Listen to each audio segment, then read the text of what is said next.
অবশেষে সিলেটের জকিগঞ্জ নিজ এলাকা থেকে গ্রেফতার হলো এডিশনাল এসপি পরিচয় দেয়া জাকারিয়া আহমেদ তপাদার ওরফে রাজন। গত 4 বছর ধরে ভুয়া পরিচয়ে পুলিশ এমনকি র্যাব কর্মকর্তাদেরও হয়রানি সহ নানা অপকর্মের অভিযোগ এ ব্যক্তির বিরুদ্ধে। রূপগঞ্জ প্রতিনিধি খলিল শিকদার তথ্যচিত্রে ডেস্ক রিপোর্ট। সিলেটের জকিগঞ্জের বাসিন্দা জাকারিয়া আহমেদ তপাদার ওরফে রাজন কাজের খোঁজে আসে রূপগঞ্জে। এখানে বিভিন্ন কাজের উসিলায় পুলিশের সাথে খাতির গড়ে তার ইনফরমারের কাজ শুরু। কখনো কখনো মানুষকে ঠকাতো অন্য পরিচয়েও। এই কাজ করতে করতে এক পর্যায়ে সে শুরু করে এএসপি পরিচয় দেয়া। গেল 14 জুন রূপগঞ্জ থানার চনপাড়া পুলিশ ফাঁড়ি ইনচার্জকে এএসপি পরিচয়ে ভয় দেখালে বাধে গোলমাল। র্যাবের সহযোগিতায় অভিযান চালিয়ে সিলেটের জকিগঞ্জ থেকে গ্রেফতার করা হয় প্রতারক রাজনকে। আমাদের অ্যাডিশনাল এসপি আমাদের সিনিয়র অফিসার, আমি তাকে স্যার বলে সম্বোধন করি। তারপরে তার কথাবার্তায় বেশ নিয়মিত আমার সাথে সে বিভিন্ন ধরনের কথা বলে তার শ্যালককে অ্যারেস্ট করানোর জন্য।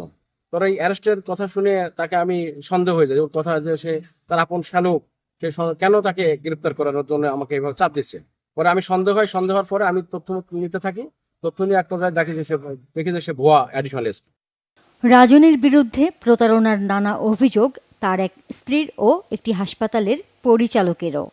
রাত 2টায় পর্যন্ত এডিশনাল এসপি হয়ে ও আর কি যাত্রাবাড়ি থানা থেকে পুলিশ পাঠায়।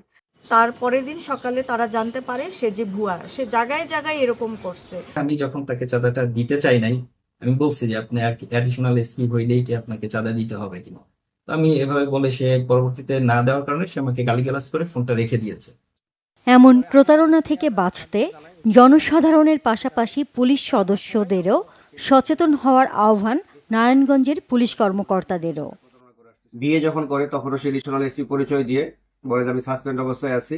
সে বিয়ে করে তার নিজের স্বার্থ রক্ষার জন্য, নিজের স্বার্থ চরিতার্থ করার জন্য, নিজে ঘেন করার জন্য সে বিভিন্ন সময় বিভিন্ন জায়গায় তার এই মিথ্যা পরিচয় দিয়ে এমন কোন অপরাধ নাই যে সে করে নাই। আমরা স্পেশাল ভাবে একটা কাজ শুরু করি।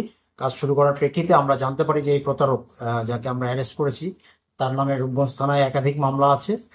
সিলেট থেকে তাকে আমরা এবং র্যাবের একটি যৌথ টিমের মাধ্যমে আমরা তাকে অ্যারেস্ট করতে সমর্থ হই। এ ধরনের প্রতারকদের উপযুক্ত শাস্তির দাবি ভুক্তভোগীদের। Bangla Vision news desk.